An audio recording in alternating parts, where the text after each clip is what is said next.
Kinetic Blue. We've got Cajun Red. We've got Storm Blue Metallic. We've got Mosaic Black Metallic. We've got Summit White.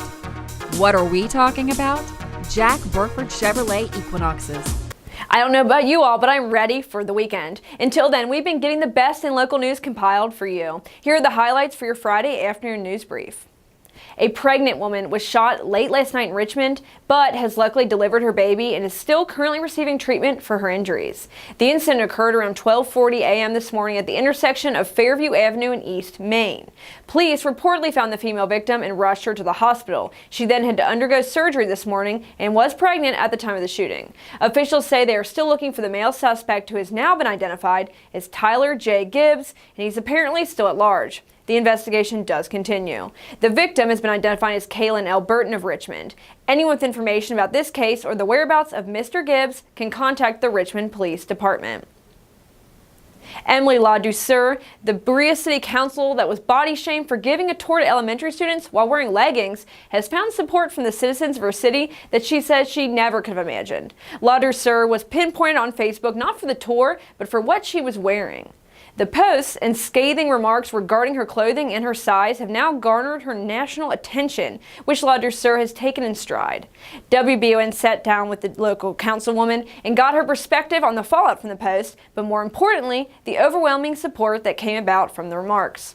She elaborates in the interview on the way the city and local businesses have come together to support her in her choice of clothing, but more critically, she says, on the issues that she brings to the table at each Berea City Council meeting. LaDouceur continues in the interview, saying that she never thought in a million years she'd be in such a situation, but it has sparked a dialogue that needs to be brought to the forefront on a national and international scale. Watch the full interview up now on WBONTV.com. The Department for Local Government has now announced a $480,000 community development block grant to both Madison County Fiscal Court and the City of Richmond on behalf of Kentucky River Foothills Development Corporation. The federal funds will allow the Development Corporation to build an over 8,000 square foot workforce training facility on the campus of EKU. The facility will provide high-quality, income-based housing, supporting services, training, and job placement for Madison Countyans. Funding for the project, which is expected to cost more than $9.6 million, came from a variety of sources, including the Affordable Housing Trust Fund, Eastern Kentucky University, Kentucky Housing Corporation Home Investment Partnerships Program, among others listed in the press release with this grant.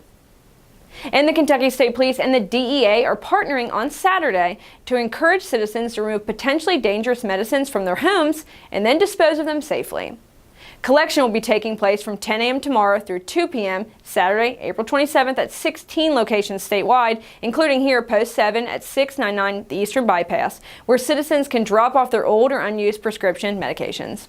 For more stories such as these, be sure to visit Richmond's very own WBONTV.com. I'm Marissa Hempel.